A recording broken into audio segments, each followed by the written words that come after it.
ಎಲ್ರಿಗೂ ರಥಸಪ್ತಮಿ ಪ್ರಯುಕ್ತ ಈ ನಾಡಿನ ಜನರಿಗೆ ಒಳ್ಳೆಯದಾಗಲಿ ಅಂತೇಳಿ ಎಲ್ರಿಗೂ ಶುಭೋದಯ. ನಿಮಗೂ ಸಹ ನಿಮ್ಮ ಎಲ್ಲ ಅನಿಸಿಕೆಗಳು ಈಡೇರಲಿ, ಒಳ್ಳೆಯದಾಗಲಿ.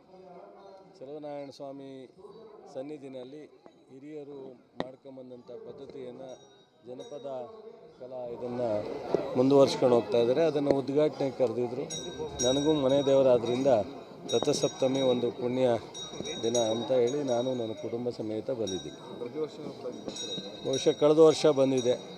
ಯಾವಾಗ ಅನಿವಾರ್ಯ ಬರಲಿಕ್ಕಾಗಲ್ಲ, ಅದು ಅನಿವಾರ್ಯ. ಅಂದರೆ ಬರೋಕ್ಕೆ ಅವಕಾಶ ಇದ್ದಾಗ ಬರ್ತೀವಿ.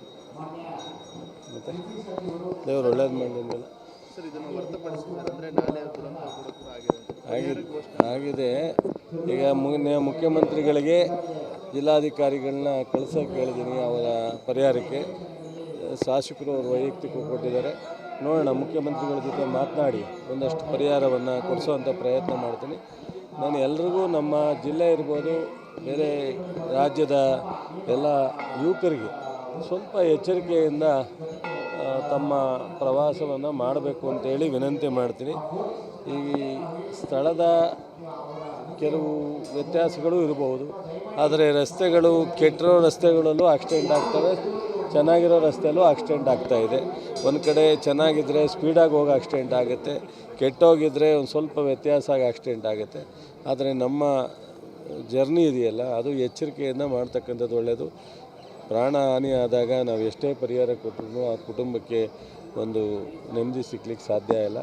ಭಾಳಷ್ಟು ಜನ ಯುವಕರು, ಹಾಗಾಗಿ ಅವರಲ್ಲಿ ನಾನು ಇನ್ನು ಮುಂದೆ ಎಲ್ಲ ಯುವಕರು ಸಹ ಎಚ್ಚರಿಕೆಯಿಂದ ಓಡಾಡಬೇಕು ಅನ್ನೋದು ನಾನು ವಿನಂತಿ ಮಾಡ್ತೀನಿ. ಅದಕ್ಕೇನು ಪರಿಹಾರವನ್ನು ಕೊಡಬೇಕು ಅಂತ ನೆನೆ ಎಲ್ಲರೂ ಹೇಳಿದರೆ ನಾನು ಡಿ.ಸಿ ಅವ್ರಿಗೆ ಹೇಳಿದ್ದೆ. ಅದನ್ನು ಮುಖ್ಯಮಂತ್ರಿಯವರು ರಿಲೀಫ್ ಫಂಡಲ್ಲಿ ಕೊಡಿಸೋ ಪ್ರಯತ್ನ ಮಾಡೋಣ ಅಂತ ಹೇಳಿದ್ದೀನಿ. ಅದು ಪ್ರಯತ್ನ ಮಾಡಿದ್ದಾರೆ. ಅಲ್ಲಿ ಈಗ ಎಸ್ಟಿಮೇಟು ಸ್ಯಾಂಕ್ಷನ್ ಆಗಿದೆ. ರಸ್ತೆ ಮತ್ತು ಗಾರ್ಡ್ ಇದನ್ನು ಮಾಡ್ತಾರಲ್ಲಿ. ಸ್ವಲ್ಪ ಕಾಂಟ್ರಾಕ್ಟ್ರು ಸ್ವಲ್ಪ ಲೇಟ್ ಮಾಡಿದಾರಂತೆ, ತಕ್ಷಣ ಮಾಡೋಕ್ಕೆ ಹೇಳ್ತೀವಿ. ಇನ್ನಿತರೆ ಅಲ್ಲಲ್ಲೇ ಆಗ್ತಾಯಿದೆ. ಮೊನ್ನೆ ಪಾಂಡುಪುರದ ಹತ್ರ ಆಗಿದ್ದು ಮಾಡಿದ್ದಾರೆ. ಬೇರೆ ಇನ್ನೆಲ್ಲಲ್ಲಿ ಮುಖ್ಯವಾಗಿ ಆಗಬೇಕು ಅದನ್ನು ಎರಡನೇ ಹಂತದಲ್ಲಿ ಮಾಡಲಿಕ್ಕೆ ಹೇಳಿದ್ದೀನಿ. ನಿಗಮದವ್ರಿಗೂ ಸಹ ಡಿ.ಸಿ ಅವ್ರ ಜೊತೆ ಮಾತನಾಡಿ ತುಂಬ ತುರ್ತು ಎಲ್ಲೆಲ್ಲಿ ಆಗಬೇಕು ಈ ತಿಂಗಳೊಳಗಡೆ ಮಂಜೂರಾತಿ ಕೊಡೋಕ್ಕೆ ಹೇಳಿದ್ದೀನಿ. ಅದು ಸ್ಯಾಂಕ್ಷನ್ ಆಗಿದೆ, ಏನಿಲ್ಲ, ಆಕ್ಸಿಡೆಂಟ್ ಆಗಿದೆ. ಆ ಸ್ಥಳದಲ್ಲಿ ರೋಡ್ ವೈಡನಿಂಗ್ ಆಗಿ ಸೊ ಒಂದು ಗಾರ್ಡನ್ನು ಮಾಡೋ ಅಂಥದ್ದು ಒಂದು ಆಗಿದೆ, ಸ್ಯಾಂಕ್ಷನ್ ಆಗಿದೆ, ತಕ್ಷಣ ಮಾಡ್ತಾರೆ. ಸರ್, ಕೇಂದ್ರ ಬಜೆಟಲ್ಲಂತೂ ಜಿಲ್ಲೆಗೆ ಏನು ಸಿಗಲಿಲ್ಲ. ರಾಜ್ಯ ಬಜೆಟಲ್ಲಿ ಏನು ನಿರೀಕ್ಷೆ ಮಾಡ್ಬೋದು ಸರ್? ಈ 5 ವರ್ಷದಲ್ಲಿ ಭಾಳ ಪ್ರಮುಖವಾಗಿ ಕೃಷಿ ವಿಶ್ವವಿದ್ಯಾಲಯ ಮಾಡಿದ್ದೀವಿ. ಅದಕ್ಕೆ ಇವತ್ತು ಹಣವನ್ನು ಇಡಬೇಕಾದಂಥ ವಿಶೇಷತೆ ಇದೆ. ಅದನ್ನು ನಾವು ಮುಂದೆ ಮಾಡಬೇಕು ಅಂದರೆ ಈಗಾಗಲೇ ಕ್ಯಾಬಿನೆಟಲ್ಲಿ ಅಪ್ರೂವ್ ಆಗಿದೆ. ವಿಶೇಷ ಅಧಿಕಾರಿನ ನೇಮಕ ಮಾಡ್ತಾಯಿದ್ದೀನಿ. ಸೊ ಮಾನ್ಯ ಮುಖ್ಯಮಂತ್ರಿಗಳು ಈ ವರ್ಷದ ಬಜೆಟ್ನಲ್ಲಿ ಹಣವನ್ನು ಕೃಷಿ ಯೂನಿವರ್ಸಿಟಿಗೆ ಒದಗಿಸಬೇಕಾಗಿದೆ. ಅದನ್ನು ವಿನಂತಿ ಮಾಡ್ತೀನಿ. ಮತ್ತು ನಾವು ಫ್ಯಾಕ್ಟ್ರಿ ಬಗ್ಗೆ ಈಗಾಗಲೇ ಮುಂದಿನ ಕ್ಯಾಬಿನೆಟಿಗೆ ಬರ್ತಾಯಿದೆ.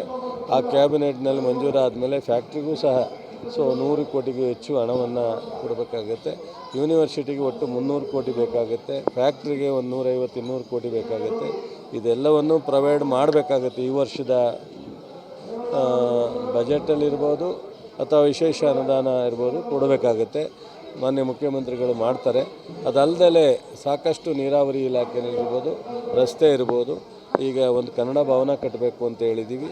ಹಾಗೆಯೇ ಅನೇಕ ತುರ್ತು ಆಸ್ಪತ್ರೆಯನ್ನು 1,000 ಬೆಡ್ಗೆ ಏರಿಸಬೇಕು ಅನ್ನೋದಿದೆ. ಅನೇಕ ಯೋಜನೆಗಳಿದೆ. ಯಾವುದನ್ನು ಮಾಡಲಿಕ್ಕೆ ಆರ್ಥಿಕ ಇಲಾಖೆಯಲ್ಲಿ ನಮ್ಮ ಮುಖ್ಯಮಂತ್ರಿಗಳು ಈ ವರ್ಷ ಅನುಮತಿ ಕೊಡ್ತಾರೆ.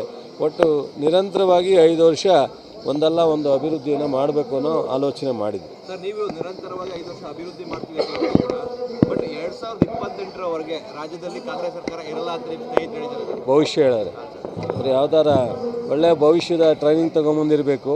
ಅವ್ರ ಭವಿಷ್ಯ ಅವ್ರು ಬರ್ಕೊಂಡ್ರೆ ಸಾಕು, ಬೇರೆಯವ್ರ ಭವಿಷ್ಯ ಹೇಳೋದಿರಲಿ. ಅವ್ರ ಭವಿಷ್ಯ ಅವ್ರು ಬರ್ಕೊಂಡ್ರೆ ಬಹುಶಃ ಅವ್ರು ಯಾವಾಗಲೂ 5 ವರ್ಷ ಸಂಪೂರ್ಣವಾಗಿ ಆಡಳಿತ ಯಾಕೆ ಮಾಡೋಕ್ಕಾಗಲಿಲ್ಲ, ಅದೇ ಬೇರೆಯವ್ರಿಗೂ ಕಂಪೇರ್ ಮಾಡ್ತಾರೆ ಅಂತ ಕಾಣುತ್ತೆ. ನಾನು ನೋಡಿದ ಮಟ್ಟಿಗೆ ಅವ್ರಿಗೆ ಅಧಿಕಾರ ಕೊಟ್ಟಾಗ್ಲೂ ಸಂಪೂರ್ಣವಾಗಿ 5 ವರ್ಷ ಮಾಡಲಿಕ್ಕಾಗಿಲ್ಲ. ಅದಕ್ಕೆ ಅವರು ಬೇರೆಯವ್ರಿಗೂ ಸಹ ಇದೇ ಥರ ಆಗುತ್ತೇನೋ ಅನ್ನೋ ಒಂದು ಅಂಜಿಕೆ ಇದೆ. ನಮ್ಮಲ್ಲಿ ಆ ಥರ ಏನಿಲ್ಲ. ಅದು ಒಬ್ಬ ಪ್ರತಿನಿಧಿಗಳು, ಜನಪ್ರತಿನಿಧಿಗಳು ಪ್ರಜಾಪ್ರಭುತ್ವ ವ್ಯವಸ್ಥೆಯಲ್ಲಿ ಯಾವಾಗಲೂ ಅಸ್ಥಿರತೆಗೊಳಿಸೋ ಆಲೋಚನೆ ಮಾಡೋದೇ ಮಹಾ ಅಪರಾಧ. ಯಾರನ್ನೇ ಆಗಲಿ, ಅದು ಆಕಸ್ಮಿಕ ನಮ್ಮ ಕೈಲಿಲ್ಲ ಎಲ್ಲವೂ. ಸೊ ಆದರೆ ಒಂದು ಆಡಳಿತ ಮಾಡ್ತಕ್ಕಂಥ ಸರ್ಕಾರವನ್ನು ಪದೇ ಪದೇ ಈ ರೀತಿ ಮಾತನಾಡ್ತಕ್ಕಂಥದ್ದು ಅಸ್ಥಿರತೆ ಬಗ್ಗೆ ಅವರ